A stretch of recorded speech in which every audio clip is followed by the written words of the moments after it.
BRS అధినేత మాజీ CM KCR Erravalli farm house నుంచి ఇవాళ హైదరాబాద్కు చేరుకున్నారు. నందినగర్లోని తన నివాసానికి వచ్చిన కేసీఆర్ రేపటి నుంచి ప్రారంభమయ్యే తెలంగాణ శాసనసభ శీతాకాల సమావేశాలకు హాజరు కానురన్న వార్త రాజకీయ వర్గాలు ఆసక్తిని రేకెత్తిస్తుంది. రేపటి నుంచి అసెంబ్లీ శీతాకాల సమావేశాలు ప్రారంభం కానున్నాయి. ఇవి జనవరి తొలివారం వరకు కొనసాగనున్నట్లు సమాచారం.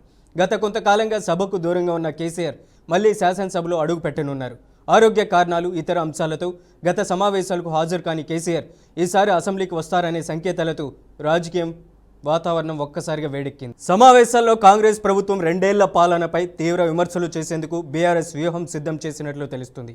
ముఖ్యంగా కృష్ణా గోదావరి నదీ జలాల హక్కుల రక్షణ, పాలమూరు రంగారెడ్డి ఎత్తిపోతల పథకానికి నీటి కేటాయింపులు తగ్గించిన అంశం, అలాగే రైతు రుణమాఫీ అమలు తీరు, హామీల అమలులో లోపాలు వంటి విషయాలపై ప్రభుత్వాన్ని గట్టిగా నిలదీయనున్నట్లు సమాచారం. కేసీఆర్తో పాటు బీఆర్ఎస్ వర్కింగ్ ప్రెసిడెంట్ కేటీఆర్, మాజీ మంత్రి హరీష్ రావు సహా కీలక నేతలు కూడా ఈ సమావేశంలో చురుగ్గా పాల్గొననున్నారు. మరోవైపు కేసీఆర్ తప్పకుండా అసెంబ్లీకి రావాలని కాంగ్రెస్ నేతలు బహిరంగంగా డిమాండ్ చేస్తూ ఉండడంతో ఆయన హాజరుపై ఉత్కంఠ మరింత పెరిగింది. మొత్తంగా కేసీఆర్ పునరాగమనం, అధికార ప్రతిపక్షాల మధ్య తీవ్ర వాదోపవాదాలతో ఈసారి శాసనసభ సమావేశాలు రాజకీయంగా హోరాహోరీగా సాగే అవకాశాలు కనిపిస్తున్నాయి. ఇదే అంశానికి సంబంధించి అప్డేట్ ఇవ్వడానికి మా ప్రతినిధి రామకృష్ణ ఫోన్లైన్లో ఉన్నారు. రామకృష్ణ, రేపటి నుంచి జరగబోయే శాసనసభ సమావేశాలకు కేసీఆర్ హాజరయ్యే అవకాశం ఉందంటారా? ఏదైతే రేపు జరిగేటువంటి శాసనసభ సమావేశాలకు సంబంధించి బీఆర్ఎస్ పార్టీ అధినేత మాజీ ముఖ్యమంత్రి కేసీఆర్ హాజరవుతారని బీఆర్ఎస్ శ్రేణులు చెప్పడం జరిగింది.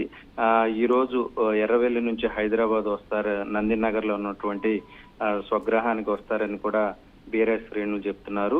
లేని పక్షంలో రేపు మార్నింగ్ ఎట్టి పరిస్థితుల్లో రావచ్చు అని చెప్పి బీఆర్ఎస్ పార్టీ చెబుతుంది. మొత్తం మీద చూసుకుంటే లాస్ట్ ఆదివారం ఏదైతే జరిగిందో బీఆర్ఎస్ ఎల్పీ సమావేశం ఉందో ఆ సమావేశంలో కూడా కీలక నిర్ణయం తీసుకున్నారు. ఈసారి ఎట్టి పరిస్థితుల్లో అసెంబ్లీకి రావాలి, అసెంబ్లీకి వచ్చి కృష్ణా గోదావరి నది జలాల హక్కుల రక్షణ గురించి, పాలమూరు రంగారెడ్డి ఎత్తిపోతల పథకం గురించి కూడా డిస్కషన్ చేయాలని చెప్పేసి బీఆర్ఎస్ శ్రేణులు భావిస్తున్నట్లుగా కూడా తెలుస్తుంది. మెయిన్ గా చూసుకుంటే ఏదైతే 2 సంవత్సరాల పాటు కాంగ్రెస్ పార్టీ అధికారంలోకి వచ్చిందో, అధికారం వచ్చినప్పుడు 2 సంవత్సరాల పాటు మేము టైం ఇచ్చాము.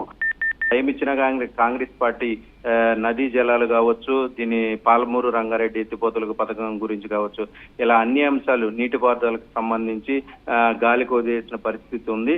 సో ఇట్లా కూర్చుంటే మాకు పని అవ్వదు, ఎట్టి పరిస్థితుల్లో దీనికి సంబంధించి కూడా ప్రజల్లోకి తీసుకువెళ్లాలని బీఆర్ఎస్ పార్టీ భావిస్తున్న నేపథ్యంలో అది అసెంబ్లీకి రావాలి, మీడియా సమావేశాలు కాదని సీఎం రేవంత్ రెడ్డి సవాల్ విసిరిన నేపథ్యంలో ఆ సవాల్ని స్వీకరిస్తూ కూడా బీఆర్ఎస్ పార్టీ అధినేత కేసీఆర్ అసెంబ్లీకి వస్తే ఏ విధంగా ఉంటుందని మొన్న జరిగినటువంటి మహబూబ్ నగర్, నల్గొండ, రంగారెడ్డి నాయకులతో చర్చించిన నేపథ్యంలో ఎట్టి పరిస్థితుల్లో ఈసారి అసెంబ్లీకి రావాలని నాయకులు కోరిన నేపథ్యంలో వస్తానని హామీ ఇచ్చిన నేపథ్యంలోనే రేపు జరగబోయేటువంటి అసెంబ్లీకి హాజరవుతారని బీఆర్ఎస్ శ్రేణులు చెప్తున్నారు.